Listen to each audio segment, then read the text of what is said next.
pendant les 40 ans qui vont suivre. Et c'est toute une hécatombe qui va suivre. Et j'avais déjà essayé de faire le calcul une fois, mais ça fait quand même longtemps de cela. J'avais regardé le taux de mortalité du Québec. À l'époque, on avait 6 millions et quelques d'habitants, presque 7 millions. Et le taux de mortalité était 54 selon les chiffres. À l'époque, c'était 54 personnes qui mouraient par jour au Québec.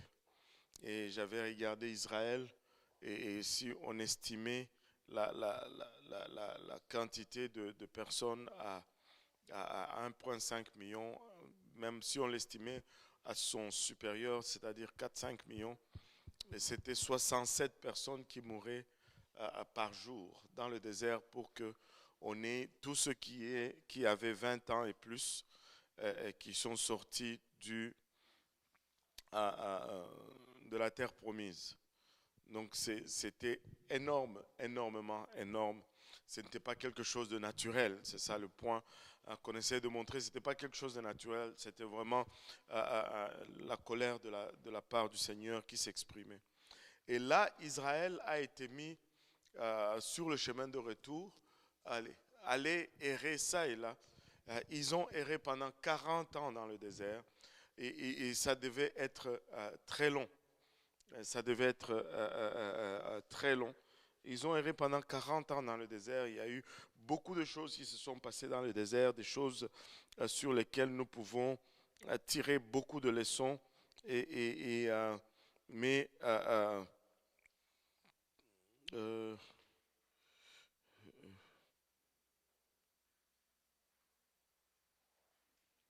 voilà. Les choses sur lesquelles nous pouvons tirer des leçons, mais nous n'allons pas tout apprendre aujourd'hui. Sinon, vous n'allez plus venir à l'église. Amen.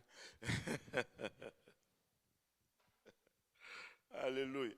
Donc, nous allons juste essayer d'avancer. Il y a des leçons sur Balaam qu'on peut apprendre dans le désert. Il y a des leçons sur les batailles avec les Amalécites. Et il y a beaucoup, beaucoup, beaucoup de choses qu'on peut apprendre de leur séjour dans le désert, la rébellion de Corée le murmure d'Aaron contre le leadership de Moïse. Tu sais, il y a de ces choses-là que des fois, tu lis comme ça, tu te dis, ben, euh, l'homme n'a pas changé vraiment. Parce que les mêmes problèmes qu'ils avaient, tu sais, le même problème on retrouve encore aujourd'hui parmi les enfants d'Israël. C'est toujours, ben, on va se rebeller contre la volonté de Dieu, on va se rebeller contre les dirigeants. C'est tout le temps les mêmes problèmes, tout le temps, c'est tout le temps la même chose.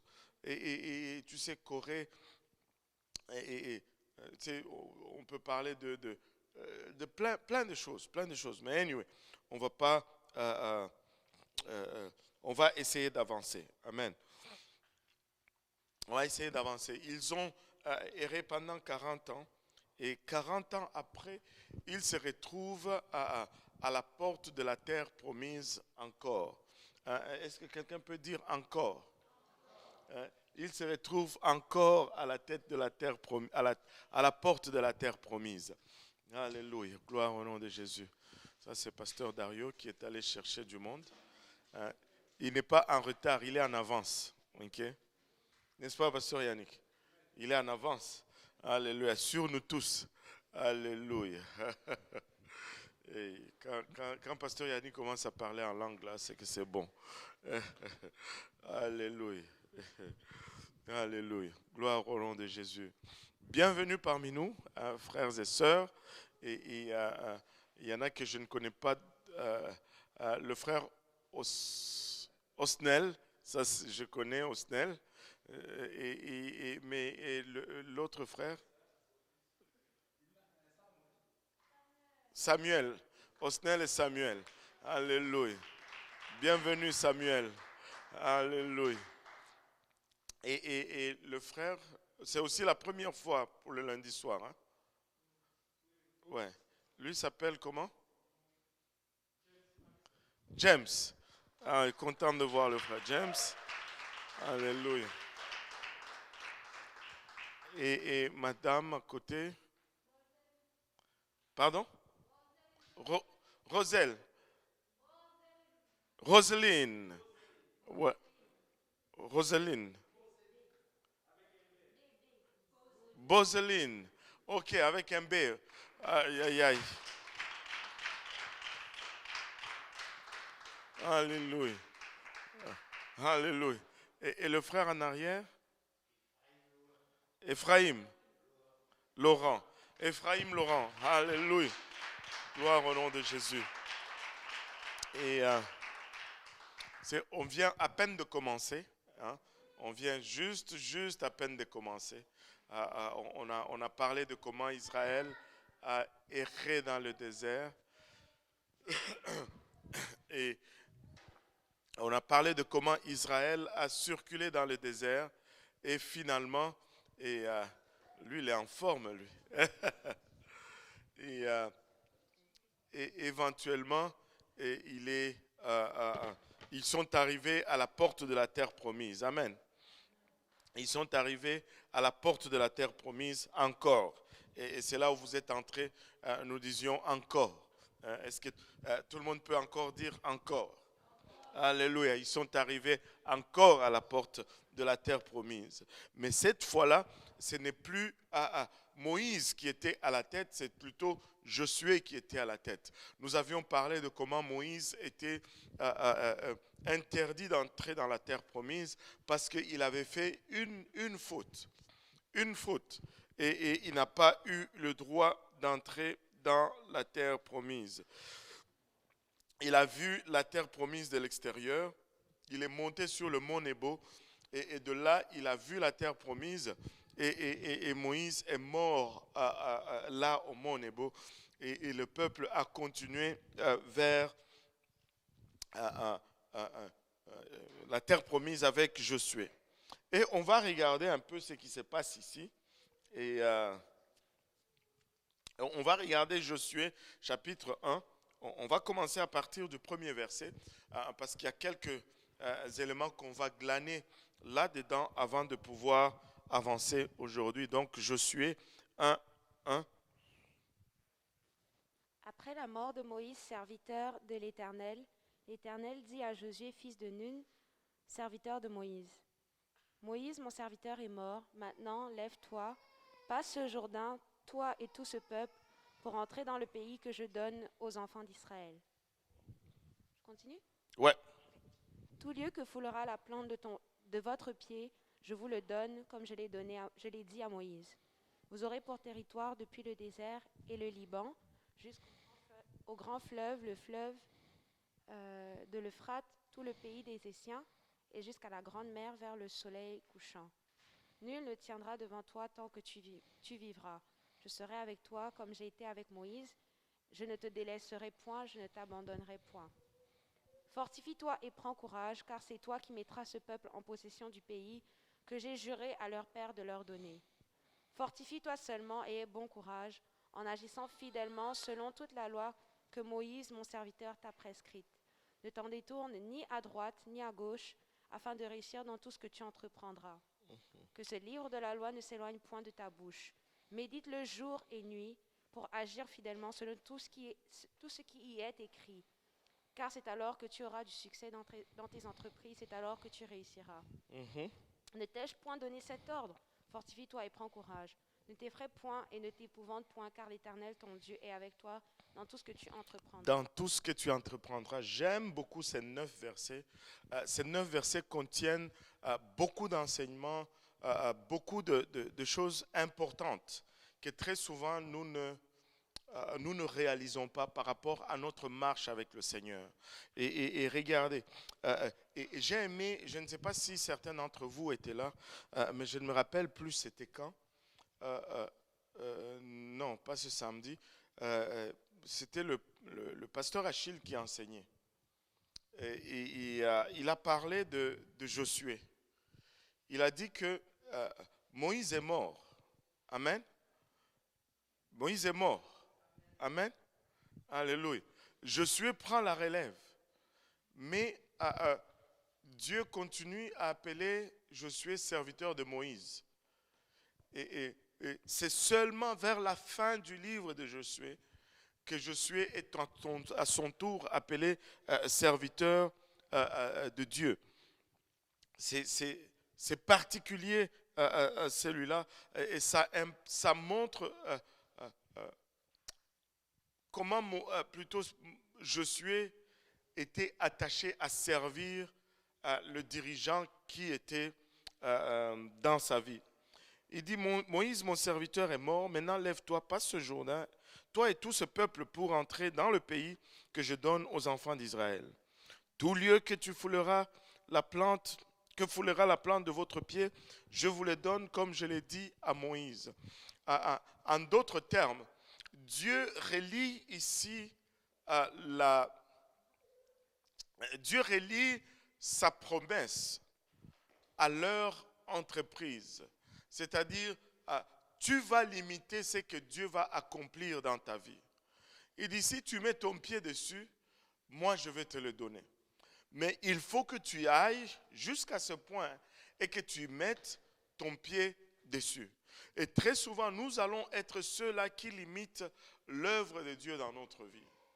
Et Dieu va toujours aller jusque là où nous allons lui permettre d'aller avec nous. Parce que Dieu est toujours un gentleman. Il ne va pas se forcer sur toi. Dieu ne va pas te forcer à faire quelque chose. Si tu vas faire quelque chose, ça va être par amour et par décision volontaire de ta part que tu vas le faire pour Dieu. Et moi, je pense que c'est la plus grande et la plus importante expression de l'amour de Dieu pour l'humanité, le pouvoir de choisir qu'il nous donne tous. Et il nous laisse choisir. Et c'est ce qui exprime vraiment son amour. Maintenant,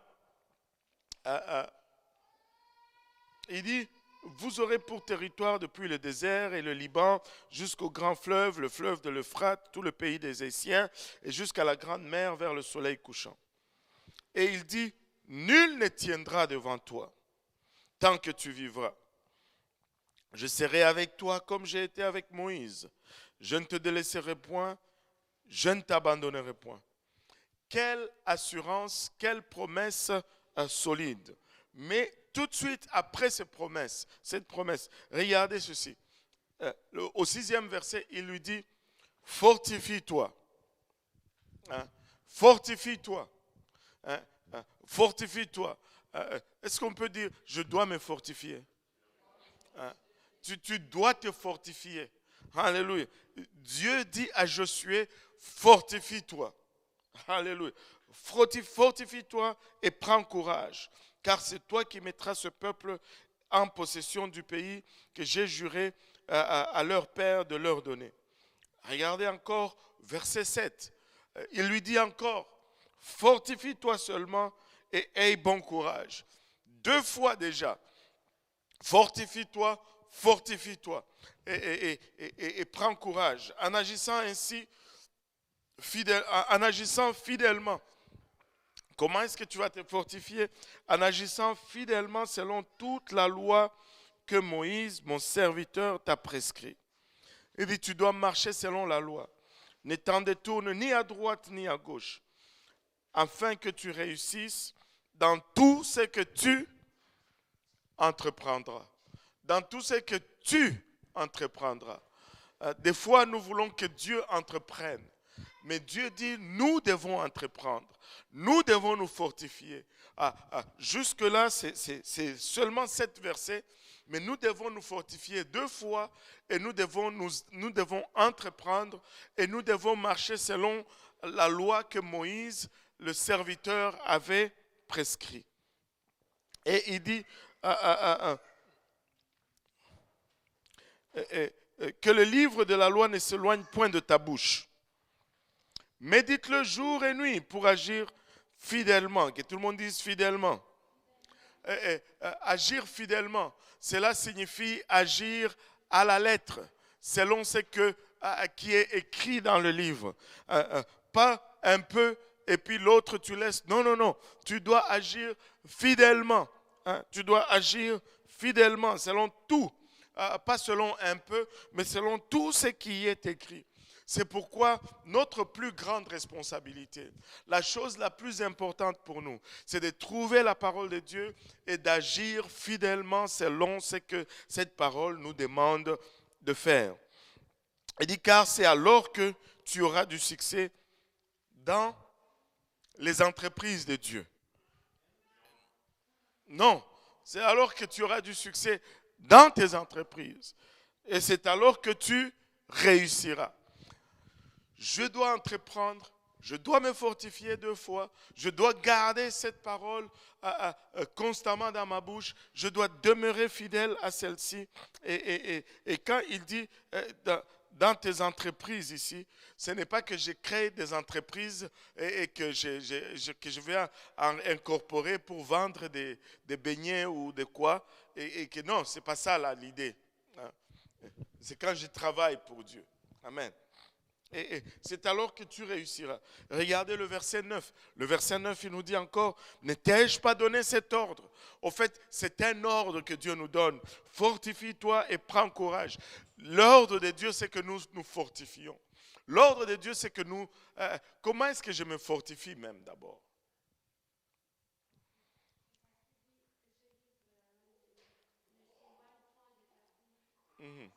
Micro?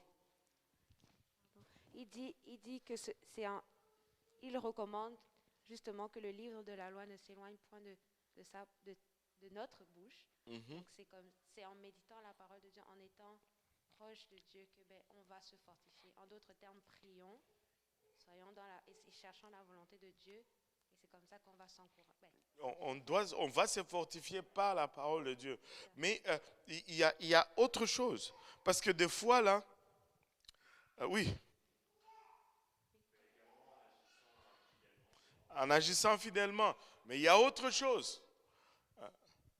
Mais non, regardez un peu ceci. As-tu déjà été découragé que tu n'arrives pas à lire la parole de Dieu? Allô? Tu es tellement découragé que tu n'as même pas envie de prier. Tu sais ce que Dieu est en train de dire ici? Il est en train de dire, donne-toi une bonne gifle. Lève-toi de là et va faire ce que tu dois faire. Tu sais, des fois, je ne sais pas pourquoi ce sujet va revenir, me revient souvent beaucoup ces derniers temps. Tu sais, nous devons arriver à cette place où nous sommes, nous nous fâchons un peu. Je dois me fâcher. Pas contre la sœur Carrie, hein, elle ne m'a rien fait, mais je dois juste me fâcher des fois contre le diable. Et des fois, je dois juste ne pas accepter certaines choses. Je dis non, c'est fini, ça y est là. Personne ne va le faire à ta place. Si tu restes là assis à pleurer sur ton sort, à te plaindre pour ton sort, à te lamenter pour ce que tu n'as pas, ben regarde, tu vas même oublier ce que tu as. Tu sais, il y a des moments où tu dois juste dire, ok, tu sais, j'ai quelque chose à faire et je vais le faire. Il y a des moments où tu dois juste faire ce que tu as besoin de faire. Il y a des moments où tu dois dire juste que, ben, écoute, tu sais, j'anticipe un peu. Souvenez-vous des lépreux, des 4 lépreux en dehors de la ville de Samarie. La ville était pressée de partout. Rien, il n'y avait plus de nourriture. Les Syriens étaient là. Ils disent, si nous essayons d'entrer dans la ville, il n'y a rien à manger là-bas, nous allons mourir. Si nous allons vers les camps des Syriens, ils vont nous prendre, ils vont nous tuer, nous allons mourir. Tant qu'à mourir, mourrons en essayant quelque chose. Ils se sont mis à marcher vers le camp des Syriens et Dieu a amplifié leurs pas. Les pas des lépreux a sonné comme une armée puissante et les Syriens se sont levés, ils ont fui, ils ont tout laissé là. Dieu dit, fais quelque chose, en d'autres termes. Ne reste pas là à pleurer sur toi-même. Ne reste pas là à te plaindre. Tu sais, le frère que tu te dis, il ne m'a même pas encouragé, lui aussi, il a ses problèmes. Allô? Lui aussi, qui n'a pas de problème ici? Tout le monde a des problèmes. Tout le monde a des situations. Et des fois, c'est lui que tu te dis, oh, il ne m'a même pas encouragé. Si on te donnait ses problèmes à lui, tu vas abandonner. Tu vas abandonner. Et Dieu te dit, fortifie-toi. Regarde, tape-toi un peu dans la poitrine. Dis-toi, je dois me fortifier là. Je dois prendre les choses en main. Je dois me battre. Je dois me lever. Je dois être décidé. Je dois être discipliné. Tu dois te fortifier et prendre courage. Alléluia. Si Josué s'est découragé, il allait regarder à qui? Allô? Ça n'allait pas aller là. Oui. Oui.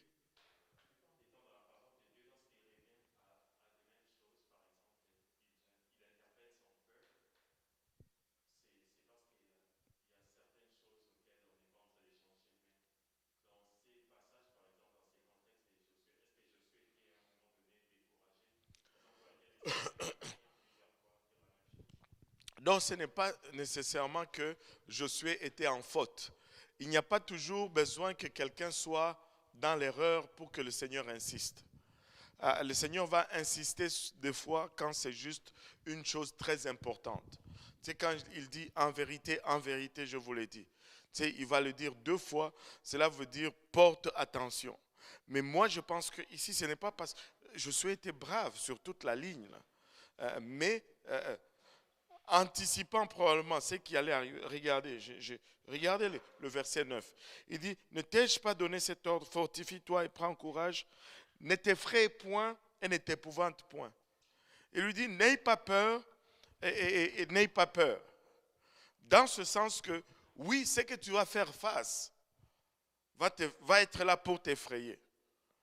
Si c'était une sortie de pique-nique, le Seigneur n'allait pas lui dire, n'aie pas peur, ne t'effraie point.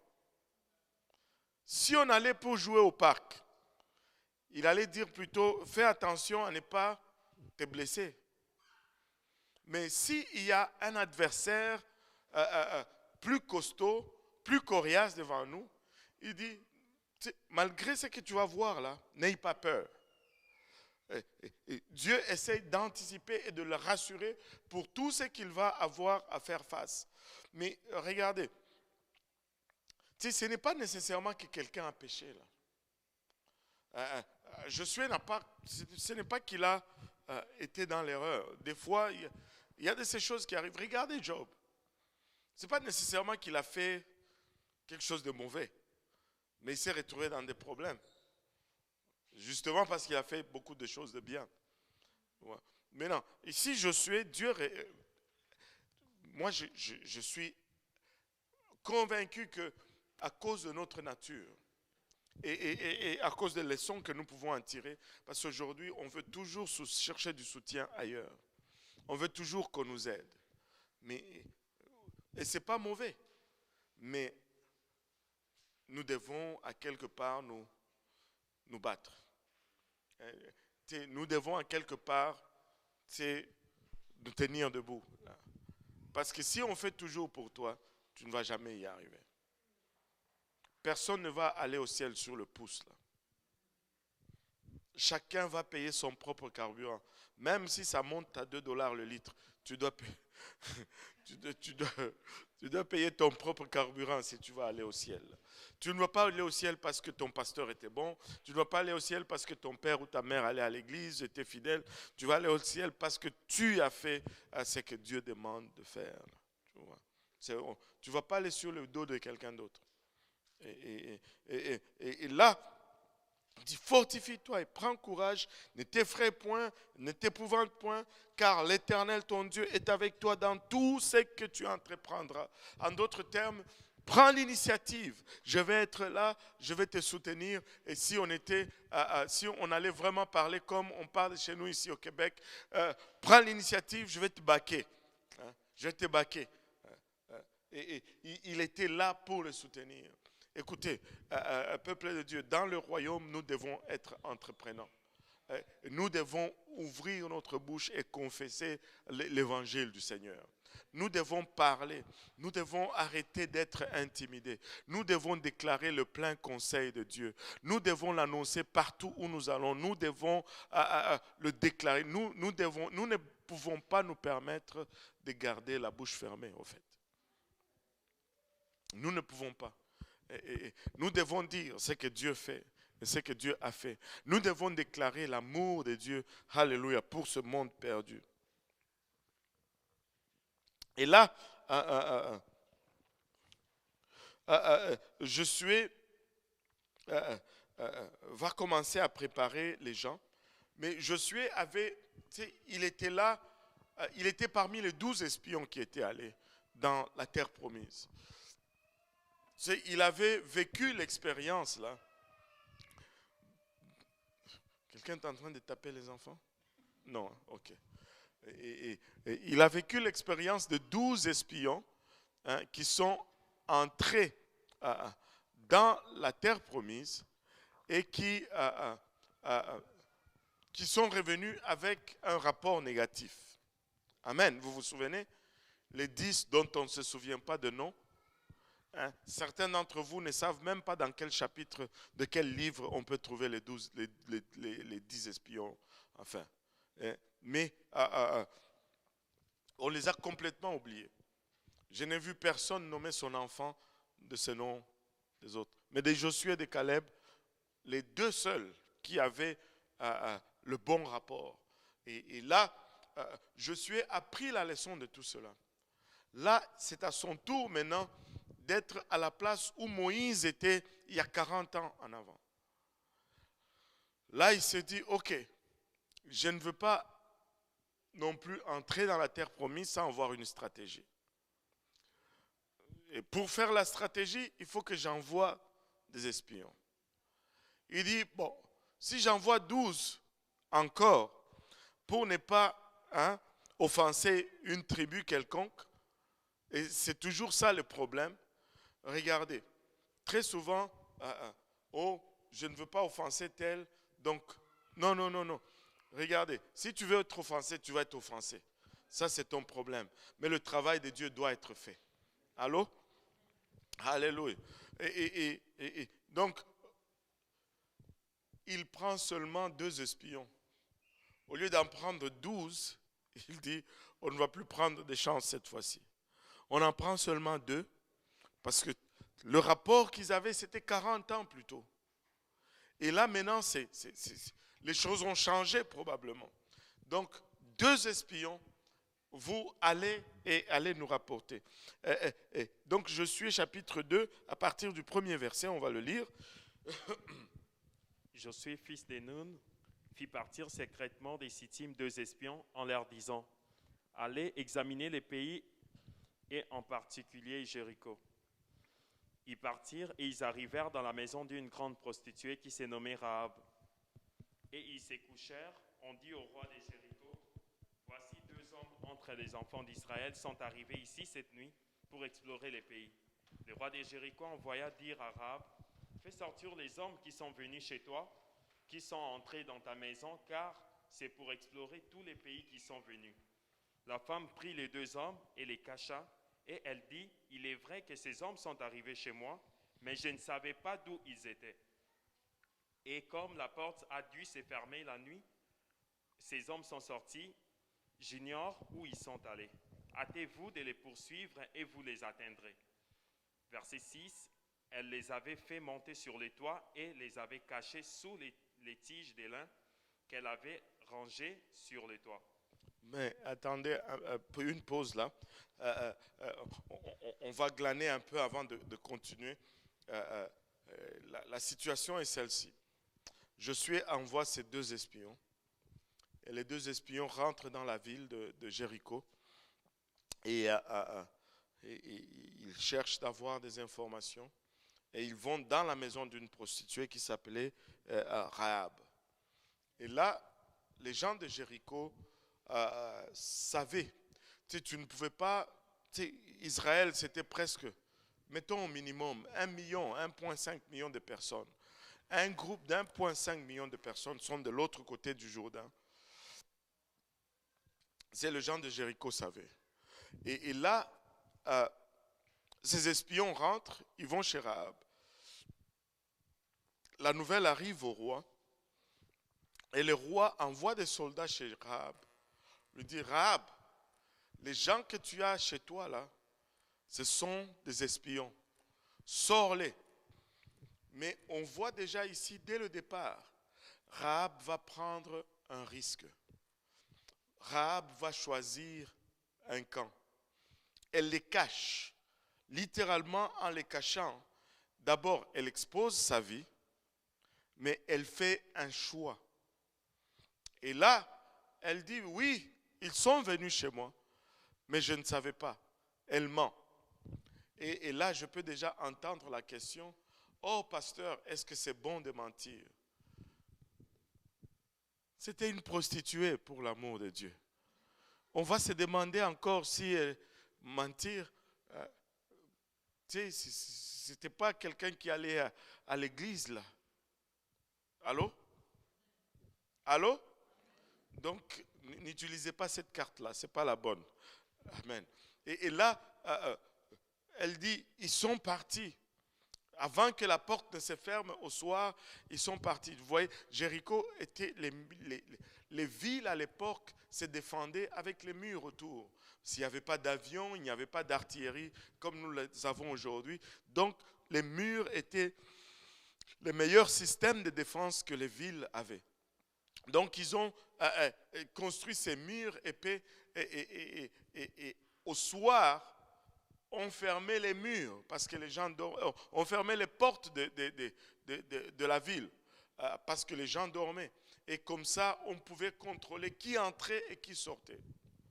Et là, elle dit, ils sont sortis avant qu'on ne ferme la porte. Courez, vous pouvez probablement les rattraper sur le chemin. Et alors qu'elle les avait fait monter sur le toit, elle les avait cachés sous des tiges de lin qu'elle avait arrangées sur le toit. Maintenant, à partir du verset 7. Ces gens les poursuivirent par les chemins qui mènent au gueux du Jourdain et l'enferma la porte après qu'ils furent sortis. Avant que les espions se couchassent, Rahab monta vers eux sur les toits et leur dit, l'Éternel, je le sais, vous a donné ces pays, la terreur que vous inspirez nous a saisis et tous les habitants du pays tremblent devant vous. Wow! Regardez, Rahab est en train de dire ici que l'Éternel, je le sais, vous a donné ce pays. Donc, le fait que cette terre-là était donnée à Israël était connu dans ces lieux-là. Et il dit que les gens ont peur de vous et ils tremblent déjà. Jéricho était déjà en train de vivre sous crainte. Jéricho avait peur d'Israël. Elle dit, l'Éternel, je sais, vous a donné ce pays. La terreur que vous inspirez nous a saisis. Juste à penser de vous, nous avons une peur et cette peur nous saisit. Et il dit, et tous les habitants du pays tremblent devant vous. En d'autres termes, nous sommes à votre merci. Nous avons déjà capitulé. Il n'y a aucune personne qui va faire une résistance ici dans cette ville. Waouh! Ce qui est triste, c'est ce qui va révéler la suite. Regardez le verset 10. Car nous avons appris comment à votre sortie d'Égypte, l'Éternel a mis à sec devant vous les eaux de la mer Rouge, et comment vous avez traité les deux rois des Amoréens au-delà du Jourdain, Sihon et Og, que vous avez dévoués par interdit. Waouh! Regardez ceci. Et elle dit, nous avons appris, dès que vous avez quitté l'Égypte, nous avons appris. Nous savions que votre terre, c'est ici. Et nous avons vu ce que Dieu a fait pour vous. Et tout le monde a eu peur et tout le monde est effrayé à votre idée. Et imaginez-vous un peu, 40 ans plus tôt, lorsque Israël était à la porte de la terre promise, Jéricho était déjà prêt à se rendre. Jéricho était déjà prêt à lever le drapeau blanc, mais ils ont reculé devant un ennemi qui était déjà à leur merci, qui était déjà avoué vaincu. Des fois, ça parle tellement de notre vie en tant que chrétien. S'il y a des gens qui vivent en dessous de leurs privilèges, c'est bien le peuple de Dieu. Tu sais, tu es chez toi, juste une assiette qui bouge dans la cuisine, tu commences à prier, tu commences à trembler. Juste un petit... tu sais, tu es seul à la maison, quelque chose bouge, oh, des démons. Tu commences à avoir peur. Allume, réveille-toi. C'est eux qui ont peur de toi. C'est eux qui ont peur de toi. C'est eux qui ont peur de toi. Oh Seigneur Jésus. Bon, vraiment. C'est eux qui ont peur de nous. Je ne sais pas comment je vais le dire. Nous ne vivons pas par la grâce du diable. Nous vivons par la grâce de Dieu. Et quand tu lis le livre, Dieu gagne toujours. Hein? Où est ce Jésus que tu as dit que celui qui est en moi est plus grand que celui qui est dans le monde? Juste une petite manifestation démoniaque. Waouh! Tu commences à avoir peur.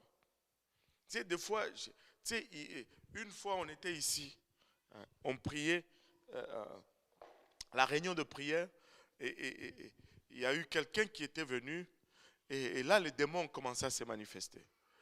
Et le type était là, sur les tapis quelque part. Là. Je ne veux pas vous dire où, parce que vous risquez de quitter là où vous êtes. et on a commencé à prier pour lui. Et les démons se sont manifestés. Et il avait, pas des petits là, il avait des démons et des démons et des vrais, des véritables là. Et tu pouvais voir le type d'abord tomber à terre, commencer à se bouger comme un serpent, à pousser des cris bizarres.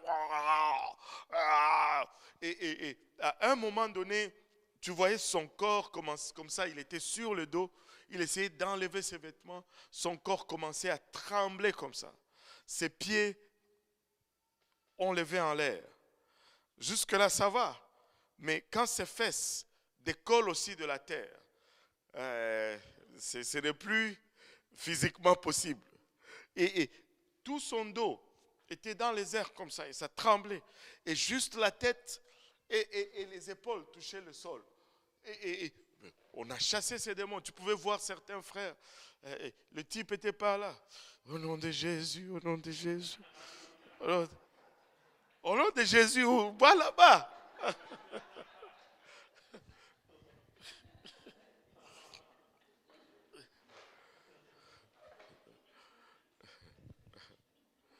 Pasteur, la Bible ne dit pas que les pasteurs vont chasser les démons. La Bible dit ceux qui auront cru vont chasser les démons. Est-ce que tu crois ou tu ne crois pas? Oh Seigneur Jésus. Nous reculons. Dieu nous a déjà donné la victoire. Nous ne luttons pas pour la victoire, nous luttons dans la victoire. Il y a des luttes, oui, il y a des luttes, mais nous avons la victoire dans nos luttes. Nous ne devons pas être des gens timides, nous devons être des gens sûrs. Allô? Alléluia.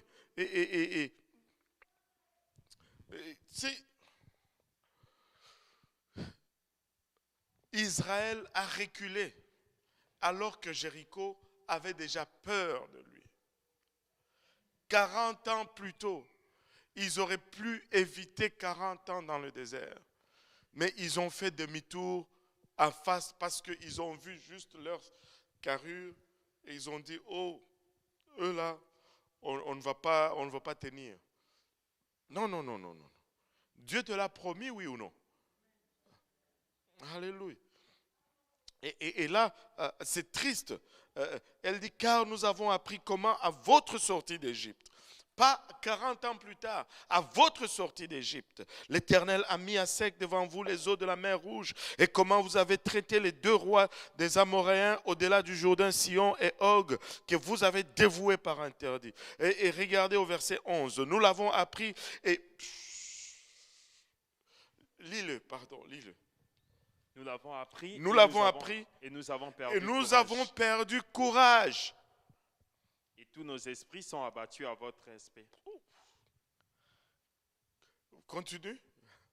Car l'Éternel, votre Dieu, qui est Dieu en haut dans les cieux, et en bas sur la terre. Oh, car c'est l'Éternel votre Dieu qui est Dieu en haut dans les cieux, qui est en bas. Écoutez, cette prostituée, cette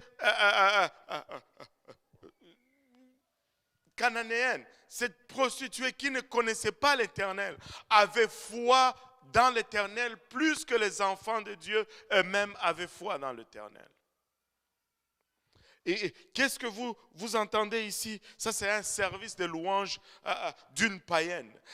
Une païenne est en train de louer les dieux d'Israël plus que les enfants d'Israël étaient en train de le louer.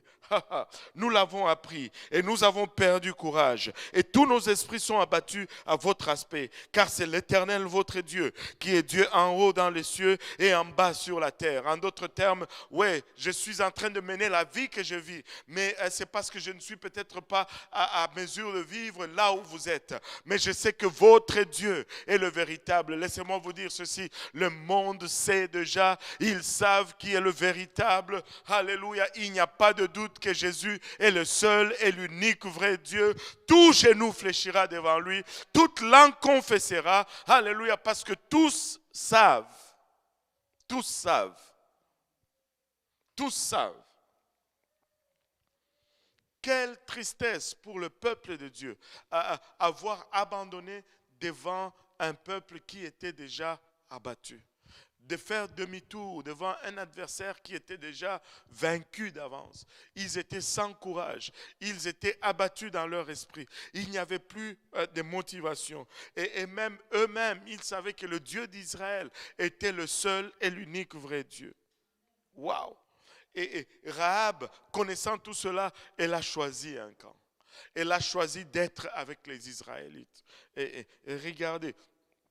Et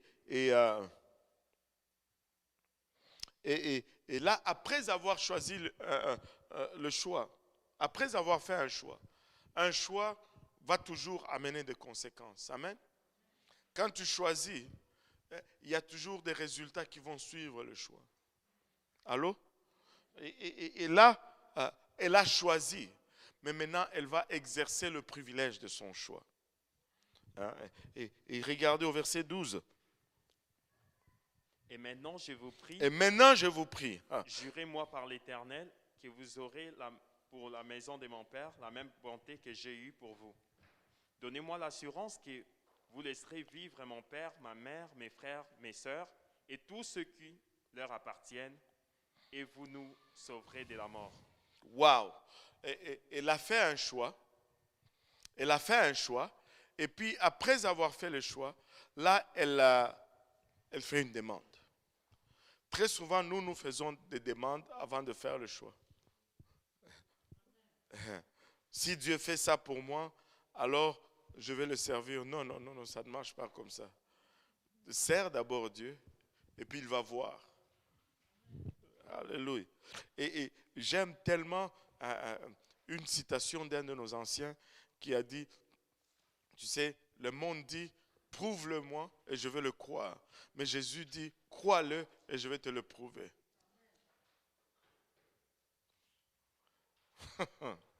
Et là, elle dit, donnez-moi l'assurance. Elle dit, et maintenant je vous prie, jurez-moi par l'Éternel que vous aurez pour la maison de mon Père la même bonté que j'ai eue pour vous.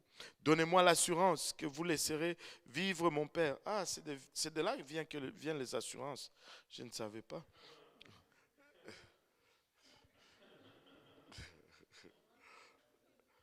Ouais, mais c'est la première fois que je vois ça. Il dit, donnez-moi l'assurance. Ça venait de Jéricho. C'est pourquoi ce n'est pas très bien. Voilà. C'est juste une blague, ok? Donnez-moi l'assurance que vous laisserez vivre mon père, ma mère, mes frères, mes sœurs et tous ceux qui leur appartiennent et que vous nous sauverez de la mort. Vous savez, je vais juste dire ça. Ceux qui aiment Dieu, là, ils ont toujours un bon cœur. Allô? Elle aurait pu demander le salut pour elle-même, mais elle demande le salut pour son père, sa mère, ses frères et tous ceux qui leur appartiennent. Waouh! C'est quelque chose, non? Est-ce que tu pries pour tes parents? Alléluia. Ou ils ont fait tellement quelque chose que tu ne peux pas leur pardonner. Waouh. Tu dois pardonner à tes parents. Allô? Je ne sais pas à qui je parle là, mais tu dois juste pardonner à tes parents. Parce que si tu ne les pardonnes pas, c'est toi-même que tu es en train de lier, en fait. Tu dois les pardonner, tu dois les aimer, les relâcher, afin que Dieu puisse faire avec toi ce qu'il désire vraiment faire. Allô? Le pardon est inconditionnel. Nous devons pardonner. Si nous voulons être pardonnés à notre tour, nous devons pardonner. Pardonne-nous nos offenses, comme nous pardonnons aussi à ceux qui nous ont offensés. C'est quand quelqu'un t'offense, tu n'as pas le choix, tu dois le pardonner. Alléluia. Alléluia. Bon, ok. Donnez-moi l'assurance. Tu dois pardonner tes parents. Vas-y. J'ai une question en fait par rapport au signe, parce que c'est quelque chose Par quand rapport même au signe en fait, genre demander un signe à Dieu, par exemple une un signe, confirmation, parce qu'on a vu quand même des gens qui ont marché vraiment de manière, si on peut le dire, intègre, ils ont été droits devant Dieu, mais ils ont quand même demandé des signes. Prenons l'exemple d'Abraham par exemple, et Dieu avait honoré cela, Dieu a quand même répondu à sa demande. Est-ce que lorsqu'on arrive à des places, des endroits où on demande un signe, une confirmation avec Dieu, est-ce que cela révèle vraiment notre incrédulité ou bien on veut juste être sûr qu'on est vraiment dans sa volonté? ben, ça, je ne sais pas où se trouve ton cœur. Parce que ça, c'est une question de motivation. Et ça dépend, si tu dis, est-ce que c'est parce que on veut connaître la volonté de Dieu ou c'est parce qu'on est incrédule? Ça, c'est toi qui vas le savoir, là, toi qui demandes le signe. Parce que ça, c'est ta motivation, en fait. Parce que personne ne peut connaître la motivation. Des fois, on peut le déduire, là. Mais si tu me mets dans une situation comme ça, c'est général. Mais là, on va parler de la motivation. On ne peut pas parler de motivation parce que c'est une situation générale. Tu vois. Tu peux demander un signe, c'est pas correct. Et tu peux demander un signe, c'est correct. Mais si tu dois demander des signes à chaque coin de rue, tu risques de ne jamais arriver là où tu vas. Ou bien tu risques d'arriver là, mais la fête est déjà finie. Tu vois. Il y a des choses qui sont inhérentes dans la parole de Dieu. C'est que je n'ai pas besoin de savoir si Dieu veut ou ne veut pas. Parce que je connais la volonté de Dieu. C'est pourquoi nous devons lire la parole de Dieu. Tu ne peux pas commencer à demander des signes pour des choses que Dieu a déjà parlé. Tu vois, je vais donner un exemple. Tu vois. Personnel. Okay. Avant que je ne commence à servir le Seigneur, j'ai travaillé pour CAE. C'est une compagnie qui font des simulateurs d'avion. Et en 2003, depuis 2001, après l'attentat du 11 septembre, ils ont commencé à licencier beaucoup de gens. Là. Ils ont commencé à remercier beaucoup de gens. Moi, je suis resté 2 ans de plus.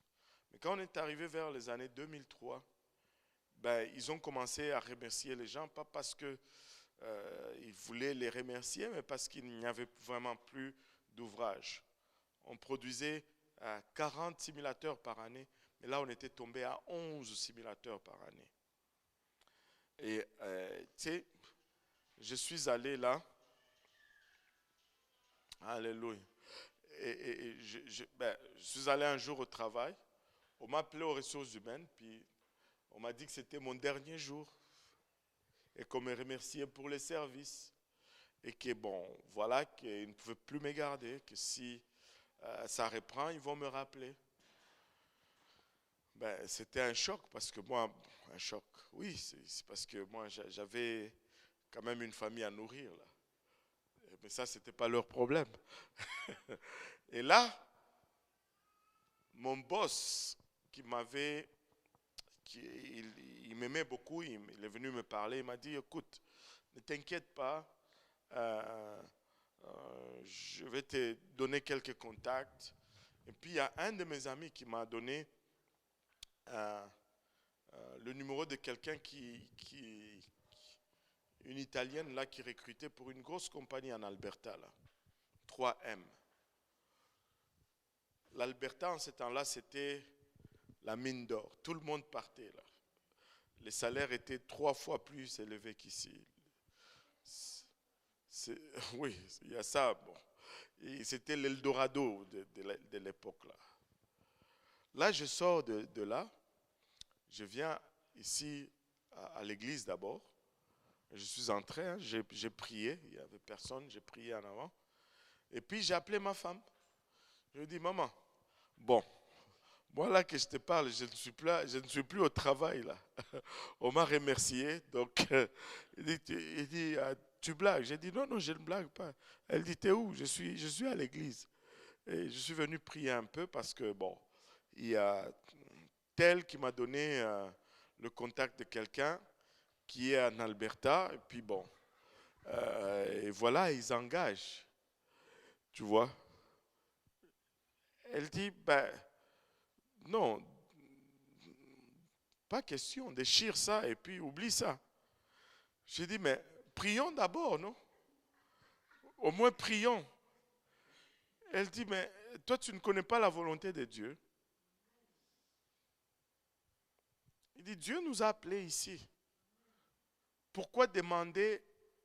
Tu sais, regarde, l'autre là, il s'appelle Balaam. Il savait ce que Dieu lui dit, mais il va encore demander encore. C'est des fois là, il faut juste suivre la volonté de Dieu là. C'est quand tu ne sais pas, ok, c'est légitime. Tu es dans une zone où vraiment, la simple parole ne s'applique pas. Tu te demandes, est-ce que je tourne à gauche ou je tourne à droite? Tu es perdu, par exemple. Je prends la gauche ou la droite. Même là, on ne demande même pas de signes. On s'essaye seulement. Ça dépend vraiment. Ce que je veux dire, c'est que des fois, l'homme a souvent tendance à vouloir abuser. Là. Tout devient signe. Et là, on commence à voir des signes partout. Maureen a toussé 2 fois. Ça veut dire qu'on va avoir une double portion de... c'est comme... Arrêtez. Tout devient signe. On ne peut plus se gratter. Ah, ça veut dire ça. Ça te gratte ici. Ah, ça veut dire ça. Tu as rêvé des spaghettis. Ah, ça veut dire ça. Et la parole de Dieu, elle sert à quoi alors? Là, on va de signe en signe. Non, on vit selon la parole de Dieu, non selon les signes. Amen. Et tu sais, et là, elle dit, et maintenant je vous prie, jurez-moi par l'Éternel que vous... Tu sais, elle savait que ces gens-là, ils servent le seul et l'unique vrai Dieu. Et s'ils ont donné une parole, en jurant par l'Éternel, ils sont liés pour le faire. Hein? Elle savait comment ça fonctionnait les assurances, elle. Les bonnes assurances. Il dit que vous aurez pour la maison de mon Père la même bonté que j'ai eue pour vous. En d'autres termes, j'ai fait ma part. Maintenant, faites quelque chose pour nous. Et bien sûr, il dit, donnez-moi l'assurance. Et le verset 14, ces hommes lui répondirent. 14? Oui. de 2. 6, le chapitre 6. Non, Josué 2, Ah, 14. oh là là. Attendez, ces hommes lui répondirent, nous sommes prêts à mourir pour vous si vous ne divulguez pas ce qui nous concerne. Et quand l'Éternel nous donnera le pays, nous agirons envers toi avec bonté et fidélité. Elle les fit descendre avec une corde par la fenêtre, car la maison qu'elle habitait était sur la muraille de la ville. Elle leur dit, Notez bien ce qu'elle va leur dire ici.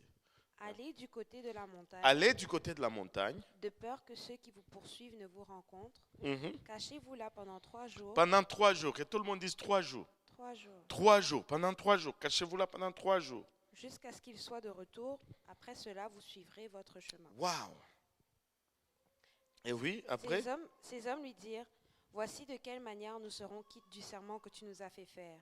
À notre entrée dans le pays, attache ce cordon de fil ah, quand, cramoisi. tu vas trop vite là. Tu vas trop vite. Et regarde, le verset 18, ces hommes lui dirent, Ces hommes lui dirent, voici de quelle manière nous serons quittes du serment que tu nous as fait faire. voici comment on va régler cette affaire du serment là. Hein? À notre entrée dans Quand? le pays, à notre entrée dans le Quand? pays, à notre entrée dans le Quand? pays, À notre entrée dans le pays. Et c'est très important. Elle a dit, allez là-bas 3 jours. Et puis là, eux, ils lui disent, à notre entrée dans le pays. Amen. Qu'est-ce que tu feras?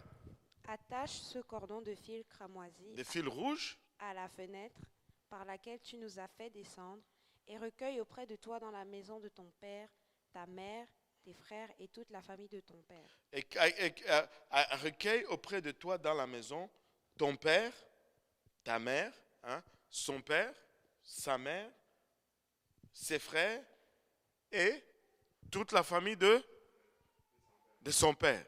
Toute la famille de son père. C'est de son père dans ta Bible? C'est la famille de son père dans ta Bible? Maman Tilmé, c'est la famille de son père dans ta Bible aussi? Ouais, bon. Toutes les Bibles, c'est la famille de son père. Très important. Maintenant, continue. 19, si quelqu'un... Si quelqu'un d'eux sort de la porte de ta maison pour aller dehors, son sang retombera sur sa tête et nous en serons innocents. Mais si on met la main sur l'un quelconque de ceux qui seront avec toi dans la maison, son sang retombera sur notre tête. Et si tu divulgues ce qui nous concerne, nous serons quittes du serment que tu nous as fait faire. Elle répondit, qu'il en soit selon vos paroles. Elle prit ainsi congé d'eux et ils s'en allèrent. Et elle attacha le cordon de cramoisi à la fenêtre. Elle répondit qu'il en soit selon vos paroles. Elle prit ainsi congé d'eux et ils s'en allèrent. Et 3 jours après, Non, elle attacha. non, 1 mois après, elle attacha. non. Quand elle a vu les gens entrer maintenant, quand elle les voyait arriver vers Jéricho, là, elle attacha. Non. Là même, elle attacha le cordon de cramoisi à la fenêtre. Elle n'a pas attendu 3 jours. Et regardez un peu cette mise en situation. Les gens, les soldats viennent. Elle dit, ils sont partis vers la rivière. Courez, vous allez les rattraper. Elle sort, elle dit aux espions, allez vous cacher là, dans la montagne. 3 jours d'abord. Parce que eux, ils partent, le temps qu'ils reviennent, là, vous allez partir. Si vous partez maintenant, vous allez vous croiser sur le chemin. Ils sont allés se cacher dans la montagne, eux, ils sont allés vers le Jourdain. Et ils devaient rester là 3 jours. Et ils disent à Rahab, tu vois la corde rouge là, attache-la à la fenêtre lorsque tu vas nous voir entrer dans la ville et là on va épargner ta ville. Rahab n'a pas attendu une seule nuit. Elle n'a pas attendu un seul jour de plus. Le jour même, à l'instant même, elle est allée attacher ce cordon rouge à sa fenêtre. Savez-vous pourquoi? Parce que ce cordon rouge était l'élément de son salut. Ce cordon rouge, c'était ce qui protégeait sa maison, ce qui protégeait sa famille. Elle n'a pas voulu jouer avec cela. En faisant ainsi, elle confirme encore cette parole de Dieu qui dit qu'aujourd'hui, c'est le jour du salut. Maintenant, c'est l'heure acceptable. Si tu sais ce que tu dois faire aujourd'hui pour être sauvé, tu le fais aujourd'hui. Tu ne le fais pas demain, tu ne le fais pas dans une heure, tu le fais subitement là. Il n'y a aucun baptême qui est reporté dans ta Bible. Il n'y a aucun baptême qu'on remet à demain dans la Bible. Parce que, alléluia, la Bible nous dit quand tu entends sa voix, tu n'endurcis pas ton cœur. Maintenant, c'est l'heure acceptable. Aujourd'hui, c'est le jour du salut. Rahab a respecté ce schéma. Vous savez, quelqu'un qui veut être sauvé, il ne va pas attendre demain. Il ne va pas te donner des explications. Alléluia. Il va dire, je suis prêt à les faire. Je dois être sauvé. Je dois me réconcilier avec mon Dieu. Rahab, elle pouvait attendre 3 jours que ceux qui étaient dans la montagne puissent descendre. Elle pouvait attendre quelques jours jusqu'à ce qu'elle entende Israël qui arrivait avec leurs cordes pour attaquer Jéricho. Elle pouvait attendre tout cela, mais elle a dit non, tout de suite. Tout de suite, maintenant. Elle a mis la corde tout de suite. Et moi, je suis convaincu qu'elle est allée chercher tous ses parents. Regardez ceci. Les espions disent, tu vas amener tous ces gens dans ta maison. Et dès qu'elle a mis cette corde rouge-là à la maison, sa maison est devenue un lieu de salut.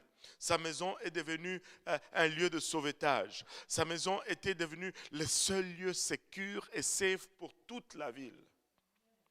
Et là, les espions lui disent, si quelqu'un est dans la maison, qu'il sort dehors et qu'il meurt, ce n'est pas notre problème. Mais si quelqu'un rentre dans la maison et qu'il tue là, ça c'est notre problème, nous allons payer. Laissez-moi vous dire, alléluia, ça c'est le type de l'église. Tout comme c'était le temps de Noé, pour être sauvé, il fallait être dans l'arche. En dehors de l'arche, il n'y avait pas du salut. Tout comme ça allait pour le temps de Rahab. Si tu voulais être sauvé, il fallait que tu sois dans la maison de Rahab. Aujourd'hui, si tu vas être sauvé, tu dois être dans l'église. Tu dois être dans l'église. Dieu revient pour son église. Je ne parle pas de bâtiment. Dieu revient pour son église. Dieu revient pour ceux qui se sont, alléluia, retirés du monde. Pour ceux qui se sont mis à part pour lui. Tu dois être dans l'église pour être sauvé. Et laissez-moi vous dire ceci. Les gens disent, oh, l'église, ce n'est pas la bâtisse, ce n'est pas 1375 Poirier. Tu sais, l'église, ce n'est pas ici, mais l'église, ce n'est pas chez toi non plus. Chez toi, c'est aussi une bâtisse. Alléluia. Mais à ces lieux sacrés, lorsque nous venons ensemble, et il y a quelque chose de particulier, Dieu ne va pas enlever la bâtisse. Alléluia. Mais je dois être connecté à des frères et des sœurs. Laisse seulement, maman.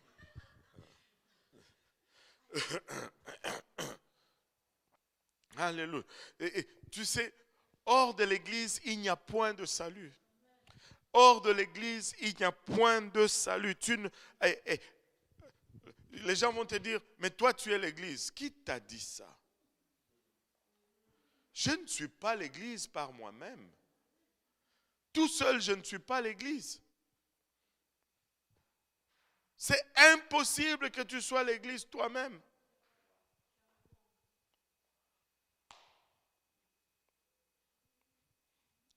Tu sais, je ne peux pas me dire, ok, à la maison, moi-même, avec ma femme et mes enfants, ben, là nous sommes l'église.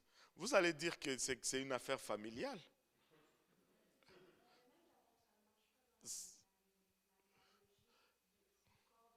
Ça ne marche. Tu es membre du corps du Christ. Tu sais, et regardez même, quand on dit l'église, C'est le corps du Christ. Et la Bible dit, nous sommes membres du corps du Christ. Vous savez, le cœur, ce n'est pas un membre. Allô? Le corps, ce n'est pas un membre. Parce que si tu sors le corps du corps, ben, le corps meurt. Donc, ça ne peut pas être un membre.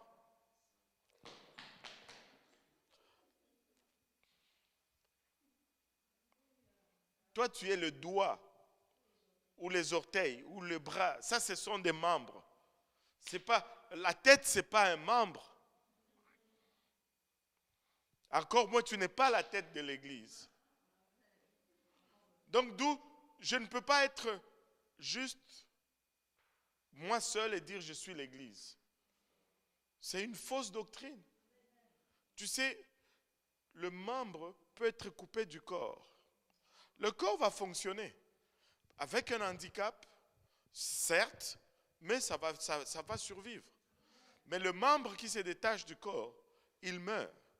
Tu ne peux pas être l'Église tout seul. C'est pourquoi ceux qui se retirent pour être seuls, ils meurent toujours. Ils meurent toujours. Ils meurent toujours. Et je dois être rattaché au corps. Parce que moi-même, je ne peux pas être l'Église tout seul. Oh Seigneur Jésus. Écoutez. Anyway. Là, la maison de Rahab. Si ceux qui étaient dans la maison de Rahab, individuellement, ils étaient des églises, ou ils étaient le salut. C'est même s'ils sortaient de la maison, ils n'allaient pas être tués. Là. Enfin, si on les tuait, ça allait être un problème. Allô?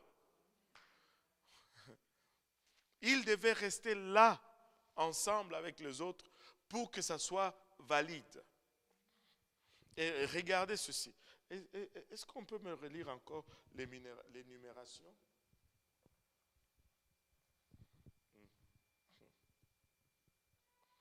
Et il dit, verset 18.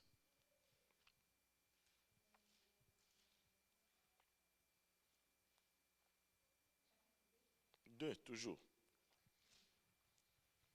À notre entrée dans le pays, attache ce cordon de fil cramoisi à la fenêtre par laquelle tu nous fais descendre et recueille auprès de toi dans la maison ton père, ta mère, tes frères et toute la famille de ton père. Wow. Et recueille auprès de toi dans la maison ton père. Ton père. Un nom de famille, ok? Ta mère. Même nom de famille que son père. C'est correct? Oui. Ouais? Ouais. Mm-hmm. Tes frères. Tes frères. Même nom de famille que le père. Et toute la famille de ton père. Et toute la famille de quoi? De son père. Donc, même nom de famille. Dans la maison de Rahab, il y avait un seul nom de famille. Dans la maison du salut, il y avait un seul nom de famille. Ce n'est pas une surprise qu'aujourd'hui, dans la maison de Dieu, dans l'église de Dieu, il y a un seul nom de famille et ce nom, c'est Jésus. C'est pourquoi tu dois être baptisé au nom de Jésus-Christ si tu vas faire partir de la famille de Dieu. C'est pourquoi ceux qui vont échapper à cette destruction vont tous porter le même nom de famille. Ils vont tous porter le même nom de famille. Dans l'arche de Noé, c'était pareil. Il y avait Noé, un nom de famille. Sa femme, même nom de famille. Ses 3 fils, même nom de famille. Leur femme, même nom de famille et personne d'autre. Quand Dieu sauve, il sauve toujours avec un nom de famille. Regardez Sodome et Gomorrhe. Ceux qui sont sortis, Lot, un nom de famille. Sa femme, même nom de famille. 2 filles qui n'étaient pas mariées, même nom de famille. Et les filles qui étaient mariées sont restées, ils ont brûlé dans Sodome et Gomorrhe. Wow! Il y a une autre leçon là-dedans. Ce n'est pas parce que tu es sorti que tu es arrivé. Là. La femme, elle est sortie, mais en route, elle a regardé en arrière. Écoutez, si tu commences à regarder, à contempler les choses que Dieu t'a délivré déjà, tu n'es pas dans une place sécure. Il faut regarder en avant. Il faut se concentrer sur ce que Dieu fait. Il faut persévérer vers... Oui, des fois c'est difficile, mais laissez-moi vous dire, n'oublie pas combien c'était plus difficile avec le diable. Très souvent, Dieu va nous délivrer, on va commencer à vivre et juste une petite difficulté. C'est comme si on a tout oublié. C'est comment c'était dans le monde, là. Il y en a même qui arrivent à dire, oh, il n'y a pas d'amour dans l'église. Ça ne va pas dans ta tête. D'où est-ce que tu viens? Tu es tombé de Mars aujourd'hui? Moi, j'étais dans le travail. Je n'ai pas vu plus d'amour que dans l'église. J'étais dans les écoles. Je n'ai pas vu plus d'amour que dans l'église. Même dans certaines familles, il n'y a pas plus d'amour que dans l'église. Arrête-moi ça. Wow. Est-ce que nous sommes parfaits? Non. Hey, écoute, vous me tolérez, je vous tolère. Mais on veut aller au ciel, tous ensemble, n'est-ce pas?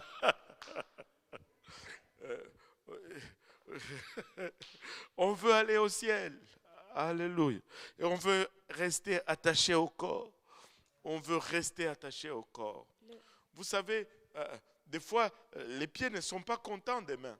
Mais s'ils disent, ok, moi je me coupe, je pars, ça ne va pas. Ouais. Lis un peu, c'est quoi? Éphésiens 4,16, c'est de lui, et grâce à tous les liens de son assistance, que tout le corps bien coordonné et formant un solide assemblage tire son accroissement selon la force qui convient à chacune de ses parties et s'édifie lui-même dans la charité. Waouh, waouh, waouh, waouh, waouh. Donc je ne peux pas être... L'église est un assemblage, là. Amen. Je ne peux pas être juste tout seul et puis être l'église, là. Ça, c'est une doctrine diabolique qui vient droit de l'enfer, là. Mais même les membres entre eux tout seuls ne peuvent pas s'édifier. Ils ne peuvent pas s'édifier. Il dit et il s'édifie lui-même dans la charité. Mais c'est selon la force qui convient à chacune de ses parties. Donc si vous êtes des parties à part, vous ne vous édifiez pas. Vous faites quelque chose, mais vous ne vous édifiez pas. Mais regarde, même l'église locale, ce n'est pas l'église. C'est vrai. L'église locale, ce n'est pas toute l'église de Dieu. Allô? Amen. Mais c'est impossible d'avoir l'église de Dieu sans les églises locaux. Non, c'est une église locale. Ouais. C'est impossible d'avoir l'église universelle sans les églises locales. Impossible. Comment? Ça s'est passé comment?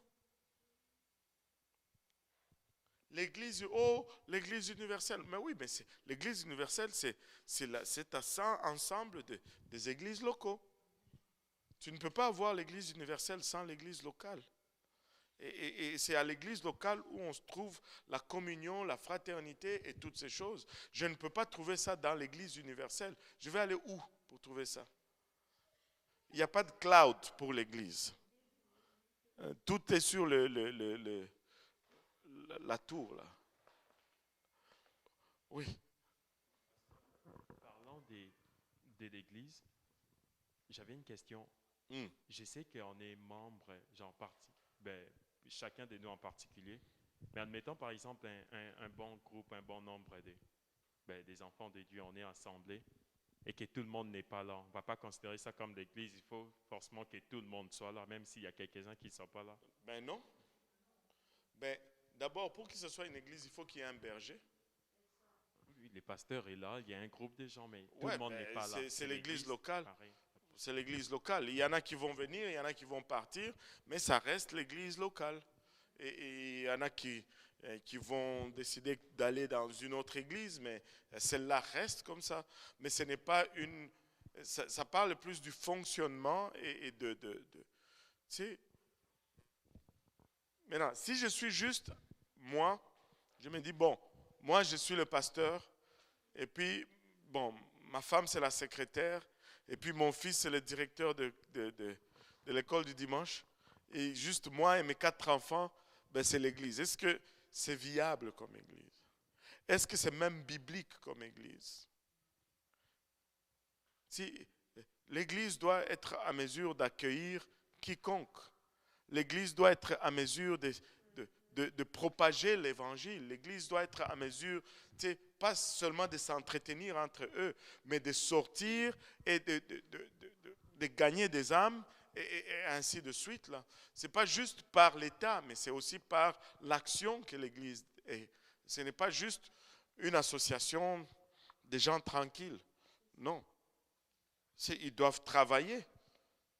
Ils doivent, si vous êtes à deux, là, on va dire que c'est la naissance, mais on espère qu'après 5 ans, vous n'allez pas rester juste votre famille, là.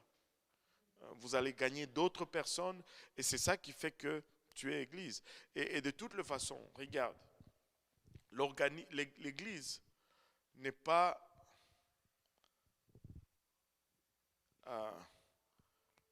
L'Église n'est pas... L'Église est un organisme vivant, en fait. Et l'Église, comme organisme vivant, doit grandir. Et si ça ne grandit pas, ça meurt. Allô? Et c'est pourquoi nous voulons gagner des âmes. Nous voulons évangéliser. Nous devons grandir. Nous devons nous multiplier. Et nous devons... S'il n'y a pas de croissance, on meurt. Essaye de garder une église, les mêmes personnes, les mêmes 40 personnes pendant 30 ans. Tu vas voir que ça va mourir. Ça va stagner, ça va mourir. Mais il faut qu'il y ait une croissance. Il faut qu'il y ait une croissance. Amen. Et donc, je dois faire partie de l'église. Je dois être attaché à un ensemble de croyants. Et là où je vais grandir et je vais me développer pour m'améliorer et servir Dieu et participer à l'avancement de son royaume.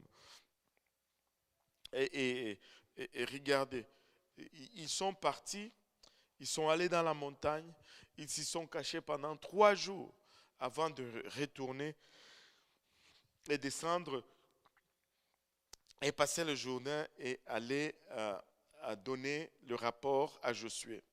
Et regardez, verset 22 et jusqu'à 24. Ils partirent et arrivèrent à la montagne où ils restèrent 3 jours, jusqu'à ce qui les poursuivaient fussent de retour. Ceux qui les poursuivaient les cherchèrent par tout le chemin, mais ils ne les trouvèrent pas. Les 2 hommes s'en retournèrent, descendirent de la montagne et passèrent le Jourdain. Ils vinrent auprès de Josué, fils de Nun, et ils racontèrent tout ce qui leur était arrivé. Ils dirent à Josué, certainement, l'Éternel a livré tout le pays entre nos mains, et même tous les habitants du pays tremblent devant nous. Même tous les habitants du pays tremblent devant nous. Waouh! Et tu sais, le rapport était bon, les conditions étaient réunies, et là, Israël était prêt à aller à la conquête de la terre promise. Maintenant, regardez ceci. 40 ans plus tôt, ils auraient pu avoir ce que Dieu leur avait promis. Mais à cause de leur incrédulité, ils ont erré pendant 40 ans. Et au final, tous ceux qui auraient pu avoir accès à la promesse sont morts dans le désert. Moi, je vais te poser la question maintenant. C'est quoi dans ta vie que tu crains qui t'empêche d'entrer pleinement dans les promesses de Dieu? Quelle est cette crainte qui te retient? Fais attention, ne meurs pas dans le désert. Il n'y a qu'une seule loi qui va fonctionner dans le royaume de Dieu, c'est la loi de la foi. Il faut marcher par la foi, il faut marcher avec assurance. Les dieux qui promet, il réalise. Dieu n'a jamais une affaire infinie. Il va réaliser ce qu'il a promis dans ta vie. Il va le réaliser. Dieu tient et veille toujours à sa parole. Et il tient et il veille toujours à sa parole. Et Ils auraient pu s'éviter tous ces 40 ans dans le désert, mais malheureusement, c'était là. Mais que ça nous serve à nous de leçon aujourd'hui. Et la deuxième chose que nous voulons apprendre aujourd'hui, c'est que ce n'est pas important tes origines. Tu peux servir Dieu. C'était une prostituée. C'était non seulement une prostituée, mais elle n'était même pas israélite. C'était une païenne. Non seulement une prostituée, mais une païenne prostituée. Mais parce qu'elle a fait le choix, Dieu l'a utilisée tellement qu'on la retrouve directement dans la lignée directe du Seigneur Jésus-Christ.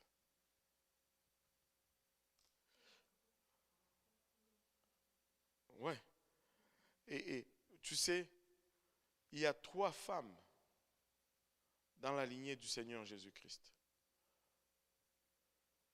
Elle, une païenne, Ruth la Moabite, une païenne, et bien sûr, sa mère, Marie. Et c'est une païenne, parce qu'elle a eu la foi. Et ça, c'est ce que Dieu est en train de nous donner comme leçon là. Parce qu'elle a eu la foi.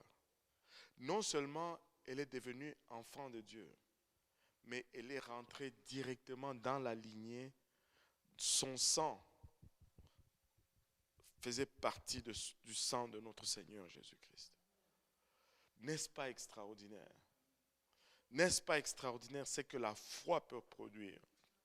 C'est par la foi en son nom, le sang qui coule dans tes veines peut être aussi transformé et tu vas faire directement partir de sa famille et il te donne son nom par le moyen du baptême. Et ce n'est pas pour rien que Paul dit nous avons reçu le baptême de la régénération. Le baptême de la régénération. Dans le mot régénération, il y a le mot gène. Ça change même ton code génétique. Je ne sais pas pour vous, mais nous servons un Dieu fidèle. Nous servons un Dieu qui est bon, un Dieu, alléluia, là où nous n'avions pas mérité, alléluia, il a tout donné pour nous. Ainsi, on va s'arrêter là pour aujourd'hui. Rahab a mis la corde. Les espions sont rentrés. Ouh là là. Il y a quelqu'un qui m'a contaminé ici. C'est un Ziska qui m'a contaminé. Ou c'est moi qui l'ai contaminé. Alléluia. Et donc, voici maintenant Israël prêt à rentrer dans la terre promise, prêt à commencer à conquérir Canaan. Là, ils sont à la porte. Là. Ils sont à la porte. Est-ce qu'on entre ou on attend? On entre le lundi prochain. On va les laisser attendre un peu. Est-ce qu'il y a des questions aujourd'hui? Osnel. Là, je te taquine seulement. Est-ce qu'il y a des questions en ce qui concerne la leçon d'aujourd'hui? Brunel. Et c'est toujours les noms qui finissent par elle qui posent des questions. Osnel, Brunel. Oh, je blague. Mais si tu n'es pas encore baptisé aujourd'hui, et nous avons l'eau, nous avons des vêtements de rechange, et tu peux mettre ces cordons rouges aujourd'hui. Tu n'as pas besoin d'attendre 3 jours pour que les espions rentrent. Non, non, non, non. Tu peux le faire maintenant. Tu peux le faire aujourd'hui. Aujourd'hui, c'est le jour du salut. Maintenant, c'est l'heure acceptable. Amen. Alléluia. Battons nos mains pour le Seigneur. Alléluia.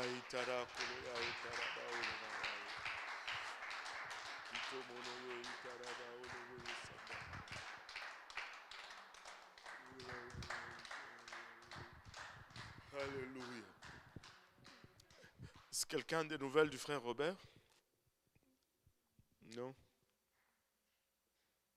Pardon? Ok. Quelqu'un peut l'appeler hein, après, demain même, demain. Ouais. C'est là, il est 21h, je pense. Quoique, je pense qu'il vit tout seul. Mais on va juste avoir de ces nouvelles. Amen. Alléluia. Le doyen peut nous conclure alors en prière, vu que nous... alléluia. Seigneur, Seigneur, nous te bénissons, nous te rendons grâce encore une fois, Papa, pour l'occasion encore que tu nous as donnée, Seigneur, de revenir devant toi, Seigneur. Nous te remercions pour ces paroles, Éternel Dieu Tout-Puissant. Nous prions maintenant, Papa, que ces paroles trouvent une place de choix dans nos cœurs, Seigneur, produisent le fruit de la repentance, Éternel Dieu Tout-Puissant, et que cela nous conduise à faire de bons choix, Seigneur, des choix instantanés, Éternel Dieu Tout-Puissant, et que notre salut, Éternel Dieu Tout-Puissant, que tu as mis devant nous, Seigneur, nous puissions prendre conscience de cela. Nous te prions maintenant, Seigneur, que tu bénisses, que tu accompagnes chacun de nous, Seigneur, à son lieu de domicile, Seigneur, que cette onction que nous avons eue, Seigneur, nous puissions aussi la partager autour de nous, Seigneur, que nous puissions amener aussi des disciples, Papa, à comprendre aussi ta parole et que toute la gloire te revienne. Que le peuple de Dieu dise au nom de Jésus. Au nom de Jésus. Alléluia. Merci Seigneur pour le temps. Merci Seigneur pour...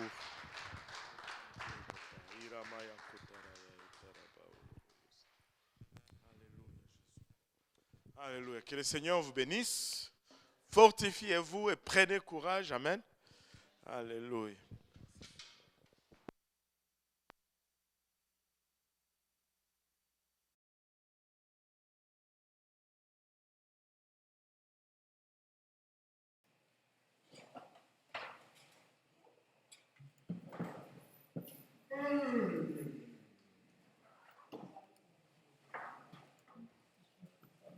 C'est la fin pour aujourd'hui. Prochaine diffusion demain à partir de 19h, 19h15.